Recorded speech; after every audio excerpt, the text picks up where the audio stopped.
Kenapa ada yang mengatakan harus rapat? Nah, itu yang disampaikan oleh Syekh Nasiruddin Al-Albani dalam kitab Sifatu Sholatin Nabi minat takbiri ila taslim ka'annaka tarahu. Panjang judul bukunya. Terjemahkan oleh orang kita sifat salat Nabi. Di situ dia mengatakan satu-satunya cara sujud itu ya dengan nempel. Nah, di sini harus perlu menyampaikan ilmu itu terbuka semua, nggak boleh ada yang ditutup-tutupi.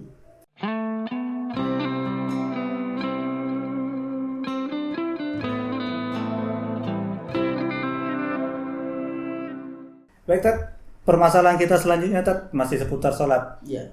Sekarang tentang bacaan basmalah nih, Tat. Ada yang disirkan, ada yang dizaharkan. Iya. Bagaimana menurut Ustaz? Ya, masalah basmalah sirran wa jahran itu juga bahagian dari ikhtilaf para ulama kita. Di antara ulama yang berpendapat tentang ini ya ulama 4 mazhab itu. Kalau menurut mazhab Maliki, makruh hukumnya membaca basmalah, bahkan tidak dibolehkan baca basmalah Walaupun di dalam hati. Mazhab Maliki. Oleh karenanya orang yang bermazhab Maliki bukan hanya sekedar basmalah yang dia tidak baca, termasuk dia tidak baca iftitah, juga tidak baca a'udzubillah, ta'awuz, dan tidak baca basmalah. Itu mungkin orang bertanya, kenapa bismillah tak dibaca? Bukankah bismillah itu ayat pertama dalam surah Al-Baqarah? Iya, kalau menurut mushaf kita iya. Tapi coba lihat mushafnya orang mazhab Maliki. Ada bismillah itu tapi tak dibuat yang angka 1.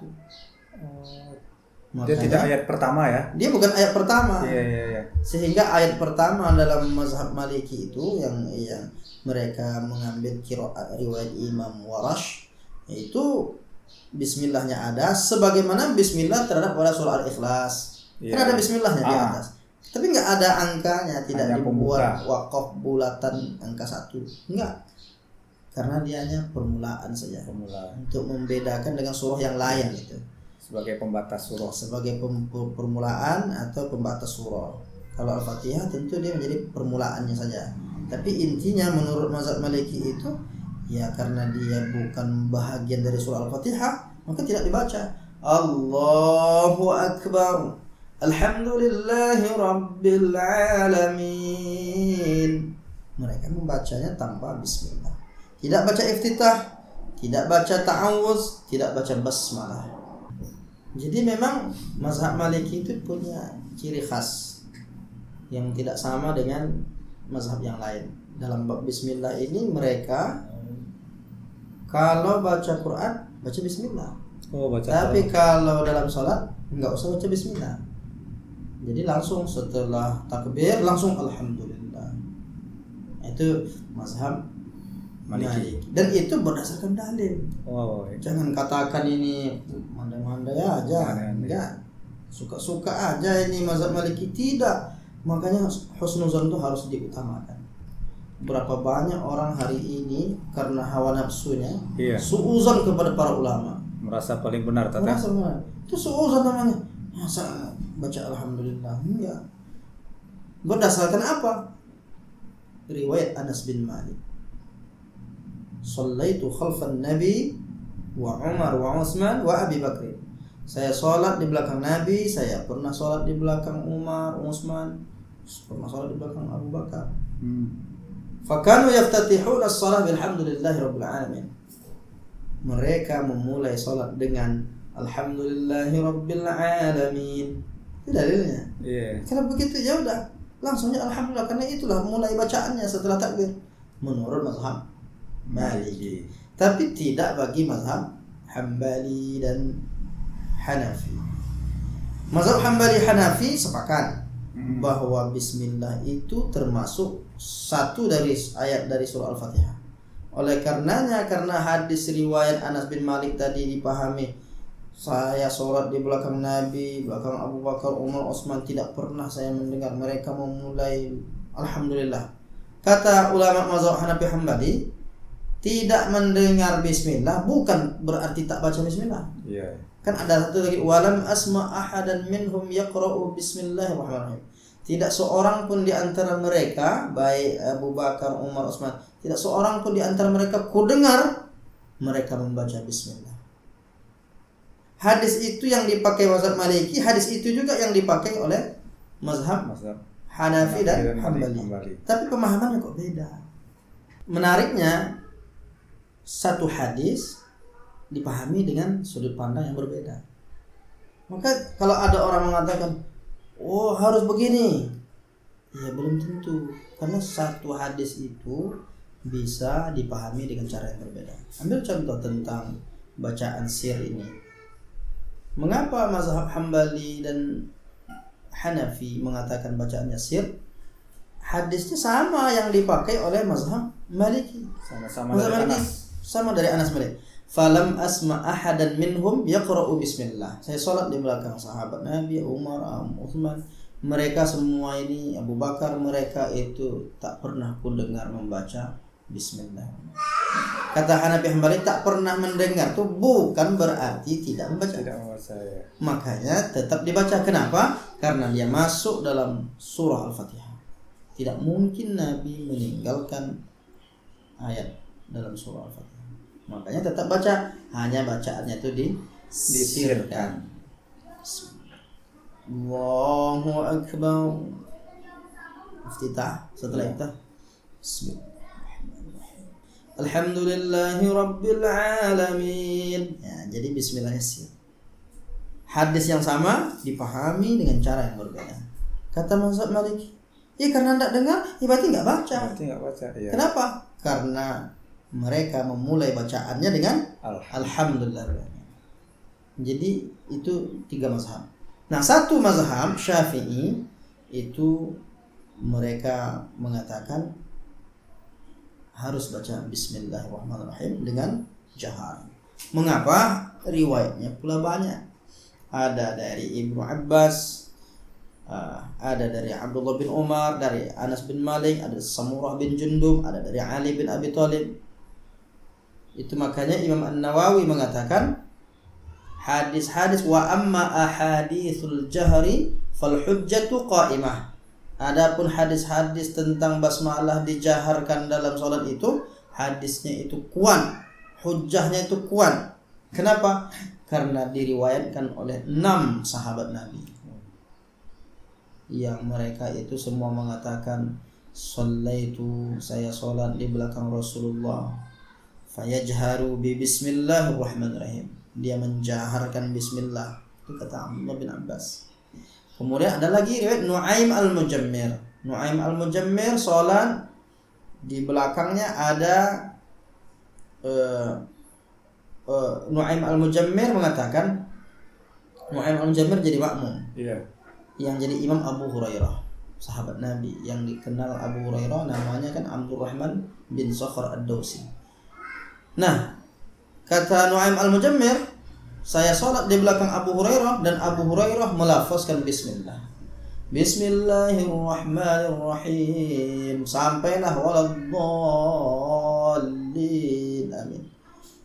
Artinya baca amin semuanya terus panjang hadisnya sampai nanti di akhir hadis itu disebutkan apa kata Abu Hurairah. Abu Hurairah berkomentar. Apa kata Abu Hurairah? Walladzi nafsi biyadihi. Demi Allah yang jiwaku berada dalam genggamannya. Demi Allah, Bersaksi dia saudara. bersumpah kan? Bersumpah. Kan bersumpah. Iya. Demi Allah yang jiwaku berada dalam genggamannya. Inni la ashbahukum salatan bi Rasulillah sallallahu alaihi wasallam. Sesungguhnya aku adalah orang yang paling mirip salatnya dengan salat Rasulullah. Dari hadis-hadis itu diambil oleh mazhab Syafi'i. Kalau begitu, kalaulah dia mempraktikkan bismillah dengan jahar dan dia mengaku aku ni salatku paling mirip dengan Rasulullah, bermakna Rasulullah membacanya dengan jahar. Iya. Itu dalil mazhab Syafi'i. Syafi'i. Diriwayatkan dari 6 sahabat Nabi yang mereka itu semuanya terpercaya pastinya, karena semua sahabat itu udul. Tapi dalam riwayat ini memang ada pro kontra antar mazhab yang lain, ada yang menyebut hadis yang dhaif dan lain sebagainya. Tapi walhasil Imam An-Nawawi berkesimpulan fal hujjatu qa'imah, hujjah tentang hadis jahar itu kuat semuanya. Makanya kita yang mayoritas di negeri kita bermazhab Syafi'i, udah banyak kita memang dari dulu juga membaca bismillah dengan jahar, dengan catatan tidak boleh kita merendahkan orang-orang mazhab Hanafi, Hambali atau juga Maliki. Kita katakan tak sah sholatnya, kita katakan tidak benar, yang benar itu hanya jahar. Sebaliknya kita harapkan begitu juga. Iya, mereka tidak. Kadang ada orang yang lapang dada, dia lapang dada kepada saudaranya. Saudaranya ini yang nggak mau menerima. Di sini letak masalahnya. Oh, itu tidak betul itu. Iya. Ada beberapa yang seperti itu. Wah, ini makin menarik ini, Tat. Baru sampai ke bacaan basmalah, masih banyak rentetan tentang ikhtilaf seputar sholat ini. Ya. Lanjut, Tat, kita pembacaan tentang membahas tentang bacaan Al-Fatihah makmum, Tat. Posisinya seperti apa? Apakah sama bacaan Al-Fatihah makmum, waktunya sama dengan bacaan Al-Fatihah imam? Iya. Bagaimana ketentuan bacaan Al-Fatihah makmum? Nah, ini juga ikhtilaf para ulama terkait apakah makmum baca Al-Fatihah atau tidak. Iya. Kalau menurut mazhab Hanafi, makmum tak baca Al-Fatihah. Hanafi. Kenapa?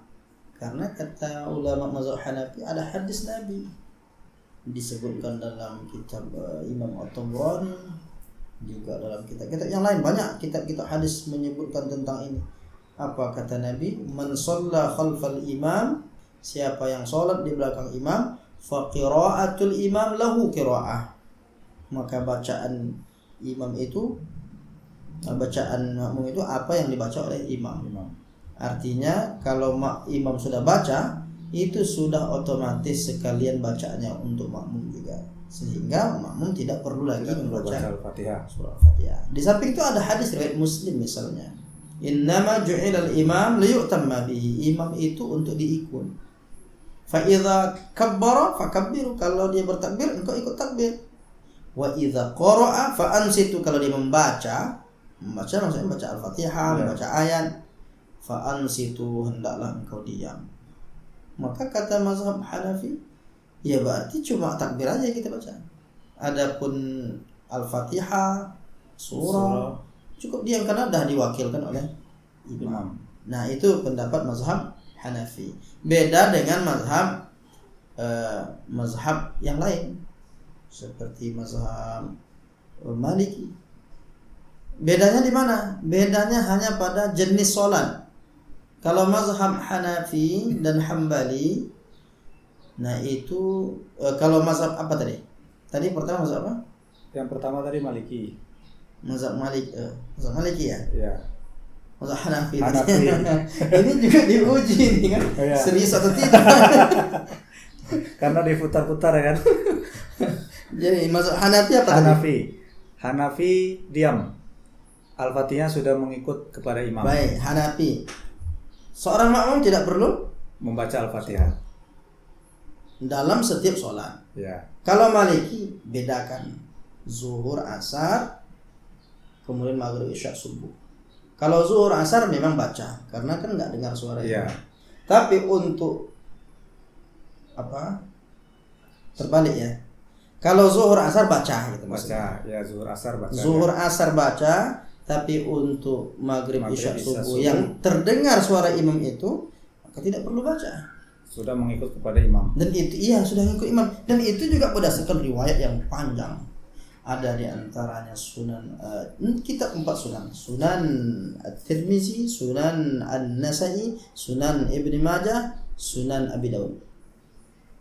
Itu disebutkan riwayat tentang Nabi sholat, di belakangnya banyak sahabat Nabi yang jadi makmum. Selesai sholat Nabi bertanya, man qara'a ma'i ahadun minkum anifan, siapa di antara kalian yang ikut membaca bersamaku tadi?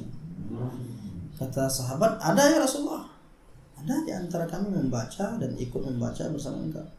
Lalu Nabi mengatakan, innali ma'unaza'ul Quran, mengapa kalian membaca bersama aku?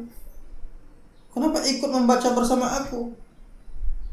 Nah, kalimat Nabi ini dinilai oleh para sahabat, Nabi ini tak setuju kalau kita membaca seperti yang dia baca. Fantahan nasu 'anil qiraah, maka berhentilah sahabat Nabi membaca fi ma jahara Rasulullah SAW ketika Nabi menjaharkan salat.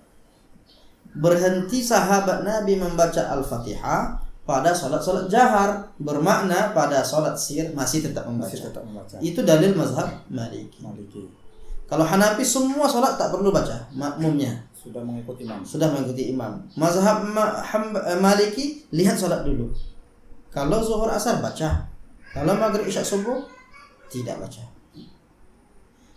Dan satu lagi mazhab yang mirip dengan mazhab Maliki ini apa? Mazhab Hambali. Kenapa? Mazhab Hambali berkesimpulan ini, asalkan tidak terdengar suara imam wajib baca. Biasanya yang tak terdengar itu kan salat apa? Salat zuhur asar. Maghrib isya subuh terdengar. Berarti kalau terdengar wajib membaca. Kalau terdengar tidak usah membaca. Asalkan tidak dengar wajib baca. Termasuk salat subuh. Kalau tak dengar tetap wajib baca. Biasanya kan subuh dengar. Ya. Biasanya maghrib dengar. Biasanya isya dengar. Tapi karena suatu ketika boleh jadi, mungkin tak kira-kira? Mungkin tak seorang makmum itu tak mendengar bacaan imam pada salat maghrib? Menurut antum? Mungkin tak? Mungkin jika jamaah banyak. Matilah lampu kan? Mati lampu, tidak ada speaker, tidak ada mikrofon. Nah, saat-saat itulah saat tidak terdengar suara imam dalam sholat apa saja, di saat itu mesti baca menurut mazhab Hambali. Kalau mazhab Maliki kan langsung dipisah. Iya. Kalau zuhur asar baca. Kalau maghrib isya subuh tidak usah dibaca. Dia tidak membahas dengar atau tidaknya. Ya. Tapi sebetulnya maksudnya itu. Hanya kesimpulannya, cara menyimpulkannya berbeda. Nah, bedanya dengan mazhab Syafi'i. Mazhab Syafi'i seorang makmum wajib membaca Al-Fatihah. Kenapa? Hadis dalam Sahih Bukhari. La sholata liman lam yaqra' bi Fatihatil kitab. Ya. Tidak sah salat seseorang yang tidak membaca surah Al-Fatihah. Enggak sah salatnya. Karena enggak sah, ya harus ulang salatnya. Makanya Al-Fatihah wajib dibaca oleh makmum juga. Nah, oleh karena itu orang bisa jadi apakah tak tahu mazhab Hanafi? Apakah mazhab Hanafi tak tahu hadis itu? Iya. Itu kan hadisnya tegas. Tidak sah salat seseorang yang tidak baca Al-Fatihah. Seseorang itu siapa? Siapapun orangnya. Mau imam, mau makmum, yang namanya orang salat wajib baca surah Al-Fatihah. Tapi mengapa mazhab Hanafi sudah diwakilkan ke imam? Rupanya di antara alasannya karena kata la itu bukan bermakna tidak sah. Kan la sholata. Kalau mazhab Syafi'i mengatakan tidak sah salat. Kalau tidak baca surah Al-Fatihah. Kata mazhab Hanafi apa? La di situ maknanya tidak sempurna. Maksudnya tidak sempurna, artinya tidak mesti baca dan tidak perlu katanya. Nah, jadi karena sebab la itu saja memunculkan perbedaan pendapat. Itu diantara masalah bacaannya. Cuma pertanyaannya lagi, kalau mazhab Syafi'i membaca Al-Fatihah kapan membacanya? Iya. Apakah sama-sama dengan imam? Iya. Apakah menunggu selesai bacaan imam atau duluan dari imam? Karena ada juga orang mau cepat-cepat. Duluan pula dia sampai ke walad dolin daripada imam. Ini masalah. Iya. Kita harus jelaskan tempat pembacaan Al-Fatihahnya di mana? Kapan? Disebutkan wa yustahabbu lil imam, disunnahkan bagi imam ayyaskuta ba'da ta'minihi qalilan. Hendaklah seorang imam berhenti sejenak setelah takmin, setelah bacaan amin. Waladdallin. Amin. Berhenti sejenak. Seukuran qadara qiraatil ma'mum Al-Fatihah. Kira-kira makmum membaca surah Al-Fatihah. rasa-rasa udah mau selesai dia atau udah ada dianggap selesai baca Al-Fatihah, baru imamnya melanjutkan ke surah. Berarti makmumnya membaca Al-Fatihah Setelah waladhdallin. Waladhdallin. Begitu dijelaskan dalam kitab Mughni Al-Muhtaj, dalam kitab kitab lain dalam mazhab Syafi'i khususnya. Oke, baik Ustaz. Itu untuk bacaan Al-Fatihah. Iya. Ya, untuk penempatannya seperti apa, bacanya apa, sudah lengkap pendapat dari 4 mazhab. Nah, ini makin kesini makin asik kayak ini perbincangannya, Ustaz ya. Masya Allah. Oke, sekarang Ustaz, untuk bacaan iktidal nih Ustaz, ada yang mengatakan ketika iktidal itu kita tidak membacakan Sami Allah. Nah, karena ketika ada sahabat saya tadi ya kan, ketika saya membaca Sami Allahu liman hamidah, nanti selesai sholat dia tegur, itu salah itu. Iya. Bacaan yang betul untuk makmum tidak itu. Masya Allah. Oh, katanya bacaan yang betul untuk makmum adalah Rabbana lakal hamdu. Bagaimana sebenarnya itu kan? Iya. Masalah bacaan i'tidal ada 2. Yang pertama tasmi', yang kedua tahmid. Yang tasmi' itu artinya sami Allahu liman hamidah. Yang tahmid itu Rabbana lakal hamdu dan seterusnya itu. Berarti kan ada 2 jenis yang kita baca ketika i'tidal. Nah, apakah makmum itu sama membaca seperti yang dibaca imam? Imam baca tasmi', imam baca tahmid, ya kan? Apakah seperti itu juga yang dibaca makmum? Makmum baca tasmi' juga, makmum baca tahmid juga. Di sini ikhtilaf ulama. Kata Syekh Wahbah Az-Zuhaili dalam kitab Al-Fiqhul Islami wa Adillatuhu, innal muqtadi yaktafi bit tahmid wal khulasah innal muqtadi yaktafi bit tahmid. Indal jumhur, mayoritas ulama mengatakan seorang makmum itu cukup membaca Rabbana lakal hamd. Oh, tidak perlu Sami Allah. Tak perlu Sami Allah. Siapa yang berpendapat begitu? Hanafi, Hambali, Maliki. Oh, 3 mazhab tidak perlu. 3 mazhab mengatakan tasmi'. Seorang makmum tidak perlu tasmi'. Langsung tahmid saja. Tapi tidak bagi mazhab Syafi'i. Bagi mazhab Syafi'i wa yusannu, disunnahkan membaca tasmi' dan tahmid. Disunnahkan membaca tasmi' dan tahmid itu. Kenapa? Karena hadis yang diriwayatkan dalam Sahih Bukhari. Nabi setiap kali sholat, ketika i'tidal, dia baca Sami Allah, dia baca Rabbana lakal hamdu. Lalu disimpulkan oleh ulama mazhab Syafi'i, Nabi itu pernah tak jadi imam? Sering. Pernah tak jadi makmum? Pernah. Berarti setiap Nabi sholat, Nabi baca Sami Allah, juga baca Rabbana lakal hamdu. Kalau begitu, kalau kita jadi imam maupun jadi makmum, apa yang dibaca oleh imam itu sama aja bacaannya. Sami Allah kata imam, Sami Allah. Sebenarnya ini bab perbedaan pendapat ulama, tapi banyak memang kasusnya kita temukan di lapangan. Ustaz, gimana sebetulnya bacaan tasmi' ini? Tak perlu baca. Oh, enggak perlu baca itu. Iya. Salah itu. Salah. Yang benar tuh langsung Rabbana lakal hamdu. Rupanya belum membaca fikih 4 mazhab. Iya. Kan di situ masalahnya. Belum baca ini ya? Belum baca buku ikhtilaf seputar sholat. Nanti saya kasih nih buku sama sahabat saya tuh biar baca dia. Nanti antum hadiahkan. Nanti dihadiahkan. Masyaallah. Jadi intinya memang persoalan ikhtilaf. Persoalan ketidaktahuan. Sebetulnya kita nggak salahkan juga. Kalau ada kawan-kawan kita siapapun, orang yang ketika dia jadi makmum kata imam Sami Allahu liman hamidah, dia langsung Rabbana lakal, nggak salah.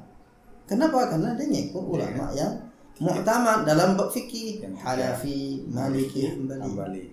Tapi jangan salahkan yang bermazhab Syafi'i. Kan di situ letak masalah kita hari ini. Terlalu dini menilai orang lain itu salah. Padahal kita belum baca.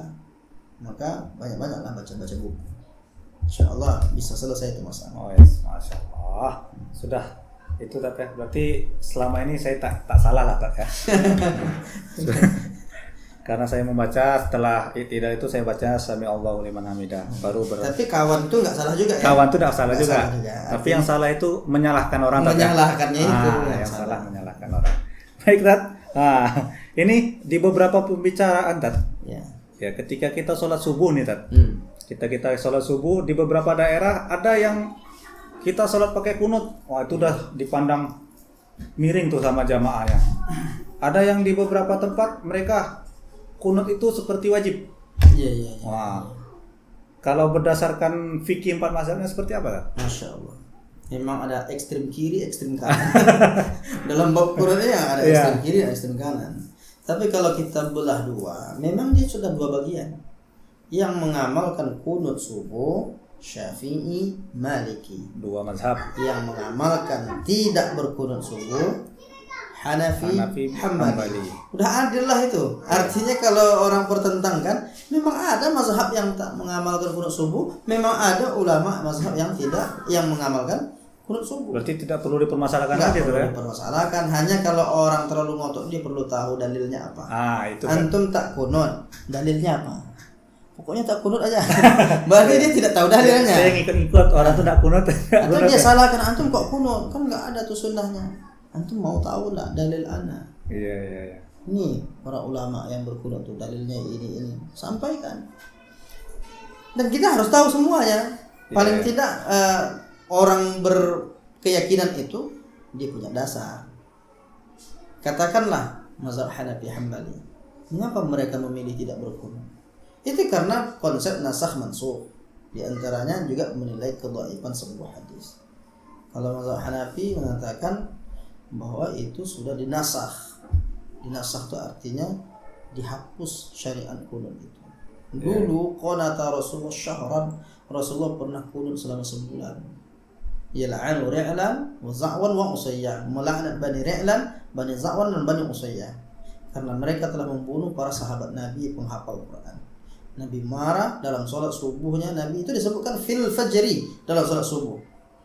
Nabi berdoa dalam sholat subuh itu, kunut subuh, dan di antara doanya Nabi melaknat, memohon kepada Allah agar Allah turunkan laknat karena mereka telah menganiaya sahabat Nabi.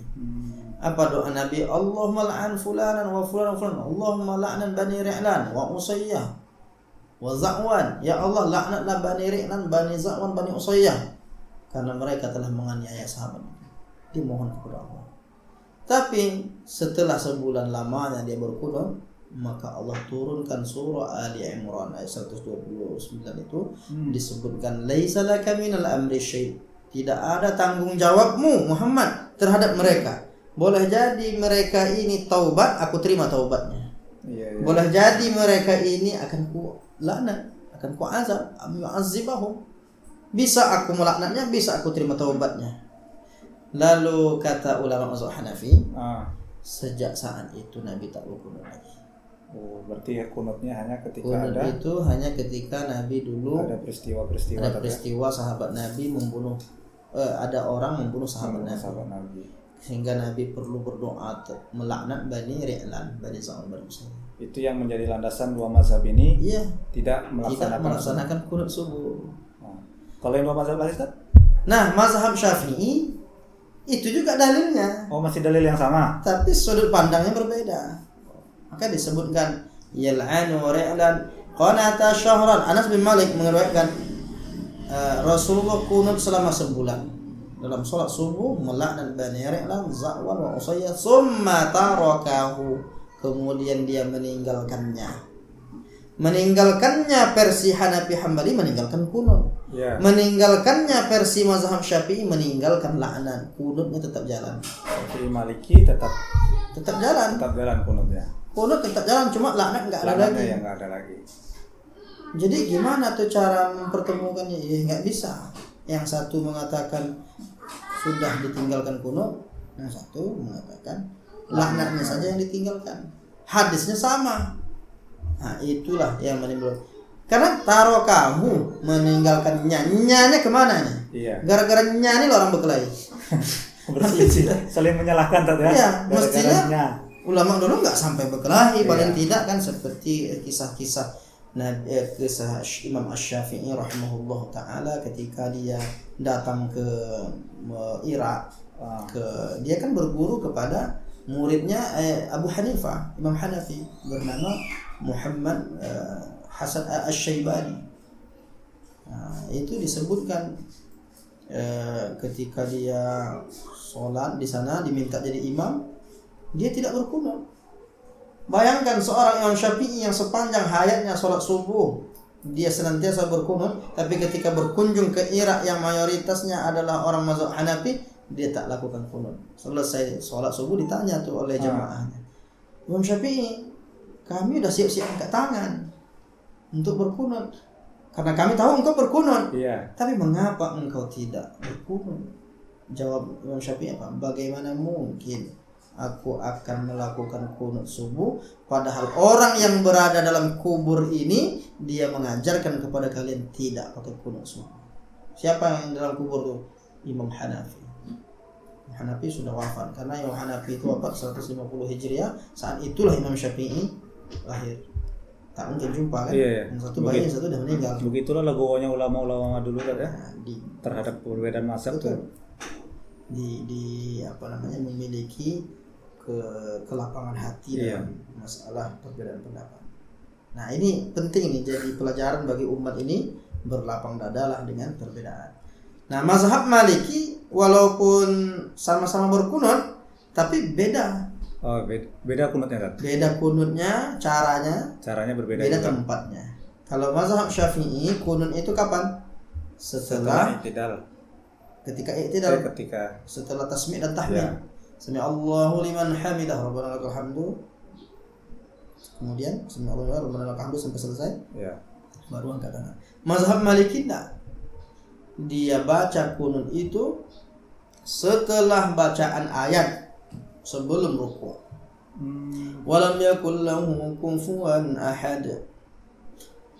Allah disangka orang Allahu Akbar, rupanya Allahumma hdina fiman hadait.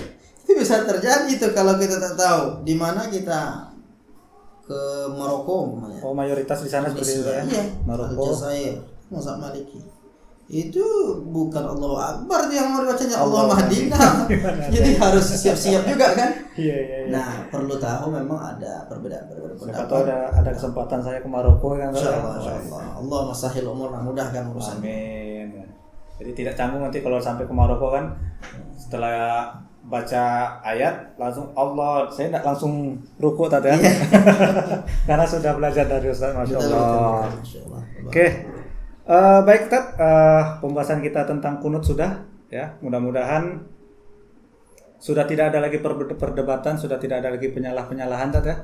Sudah tidak ada lagi ini tidak betul, yang betul ini. Oh ini yang betul ini tidak betul. Sudah tidak ada tentang perselisihan itu dan saling lapang hati Tat ya. Insyaallah lapang hati dalam perbedaan pendapat. Oke, sekarang Tat, setelah kunut kita masuk ke pembahasan selanjutnya Tat. Ini tentang sujud Tat. Iya. Posisinya seperti apa Tat? Untuk posisi sujud kakinya Tat. Ada yang mengatakan kakinya rapat. Ada yang mengatakan kakinya renggang. Iya. Nah, sebenarnya seperti apa Tat? Kemudian posisi tangan. Iya. Saya lihat ada beberapa yang seperti ini tangannya Tat. Tangan ini sampai ke siku menyatu ke lantai. Ada yang seperti ini. Iya. Sebenarnya yang berdasarkan ulama-ulama seperti apa Tat? Iya. Terkait sujud penting untuk kita kaji memang bab sujud ini. Karena banyak orang keliru ketika melakukan sujud. Di antara kekeliruannya adalah itu seperti yang disebutkan tadi. Ketika sujud menempelkan lengan sikunya sampai ke lantai. Nah itu tentu bertentangan dengan hadis Rasulullah SAW. Kata Nabi, "Idza sajadta fadha' kaffayka warfa' mirfaqaika." Kalau engkau sujud, letakkan telapak tanganmu, angkat sikumu, warfa', angkat sikumu. Kenapa Nabi melarang orang meletakkan siku ke lantai? Itu digambarkan Nabi seperti anjing yang membentangkan lengannya ketika duduk. I'tadilu fis shalah, fis sujud, bersikap pertengahan. Wala yabsut ahadukum inbisatul kalbi, zira'aihi inbisatul kalbi. Janganlah kalian sujud itu seperti anjing yang membentangkan lengannya. Inbisatul kalbi. Jadi masalah sujud ini pastikan siku itu tidak boleh nempel ke lantai. Lalu gimana caranya? Angkat sikit supaya tak sama seperti yang disebut Nabi. Cuma jangan tersinggung ketika buat anjing itu. Iya. Karena banyak juga orang kok pakai anjing-anjing ini. Ini kan hadis Nabi, inbisatul kalbi. Ya maksudnya jangan sujud seperti anjing membentangkan lengannya ketika sujud. Untuk mengangkat siku nih seperti apa batasannya? Kan ada yang seperti ini. Mengembang dia seperti ular ya kan? Ular kobra mengambang ya seperti ini. Ataukah hanya ada batasan-batasannya yang lebih layak gitu berdasarkan pendapat ulama? Nah itu penting juga untuk dipahami. Karena kalau dipahami kan dasarnya mengapa dibuka bagi laki-laki ya. Membuka anak kelinci bisa lewat. Kan anak kelinci bisa lewat. Artinya kan tidak terlalu besar gitu kan. Mengapa ada tapi orang tidak terlalu rapat gini tadi? Tidak terlalu rapat sampai anak kelinci tak bisa lewat kan? Iya. Nah, beda dengan perempuan. Kalau perempuan memang harus dirapatkan karena itu lebih terhormat. Iya. Makanya ada bab perbedaan sholat laki-laki dan perempuan. Nah, masalah kalau orang dipakainya makna itu harus buka lebar karena memahami kelinci lewat tadi, itu yang akan teraniaya kawan sebelah kalau sholat berjamaah. Iya. Kena sikunya ke wajah kawan, nanti dia akan marah itu. Makanya pakai perasaan juga kita tuh sholat. Karena kita ini kan berjamaah itu sambil membangun silaturahim juga. Jangan sampai gara-gara karena mengikut sunnah Nabi buka besar, susah orang itu mau sujud gara-gara tangan kita. Kita sujud duluan dia terhalang ya kan? Terhalang. Cobalah kalau kita lihat sebagian orang yang terlalu berpakai hawa nafsu. Salat ibadah itu tidak dengan ilmu. Ibadah itu pakai perasaan. Pakai emosi yang tak terkendali. Saya ikut sunnah Nabi akhirnya orang teraniaya. Betul itu ya.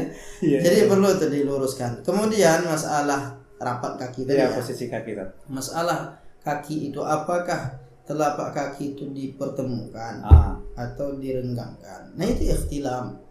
Ulama dulu seperti mazhab Hanafi, mazhab Syafi'i, mazhab Hambali juga. Burhan bin Muflih, Imam An-Nawawi rahimahullah dalam kitabnya Rawdatul Talibin itu dijelaskan wa bainahuma, antara keduanya itu syibrun, antara kaki kanan dan kiri itu syibrun, sejengkal, lebih kurang berjarak. Berarti ginilah posisinya. Ya, lebih kurang, tapi enggak usah dijengkal betul ya. Ketika sholat jengkal dulu ke belakangnya kan. Ini merusak sholat kita. Maksudnya dikira-kira dia lebih kurang sejengkal bukanya. Nah, mengapa? Karena ada riwayat dalam Sahih Muslim. Kenapa ada yang mengatakan harus rapat? Nah, itu yang disampaikan oleh Syekh Nasiruddin Al-Albani dalam kitab Sifatu Sholatin Nabi min at-takbir ila at-taslim ka'annaka tarahu. Panjang judul bukunya. Terjemahkan oleh orang kita sifat sholat Nabi. Di situ dia mengatakan satu-satunya cara sujud itu ya dengan nempel. Nah di sini harus perlu menyampaikan ilmu itu terbuka semua. Nggak boleh ada yang ditutup-tutupi. Harus jelaskan semua. Saya pilih ini mestinya begitu. Saya pilih ini, tapi yang lain ada juga pendapatnya. Kalau diklaim satu-satunya, ada yang disembunyikan.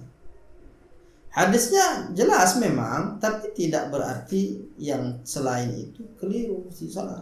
Hadis riwayat Ibnu Khuzaimah disebutkan Aisyah radhiyallahu anha ketika sholat bersama Nabi, dia temukan Nabi dalam keadaan sujud dan saat itu kaki Nabi sedang menempel. Nah inilah yang dipahami oleh sebahagian orang bahwa ketika sujud itu nempel. Tapi menurut mazhab Syafi'i dan mazhab Hambali bahwa ketika sujud itu kaki direnggang. Insyaallah ini yang bermanfaat.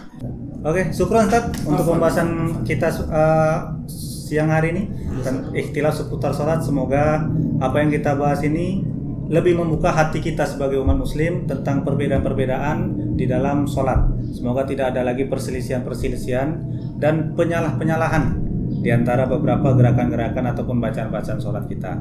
Oke, kepada para jamaah yang ingin bertanya, karena pembahasan kita penting ya, seputar sholat ini sangat penting karena sholat ini adalah menentukan, ibadah yang menentukan bagi umat Islam ya.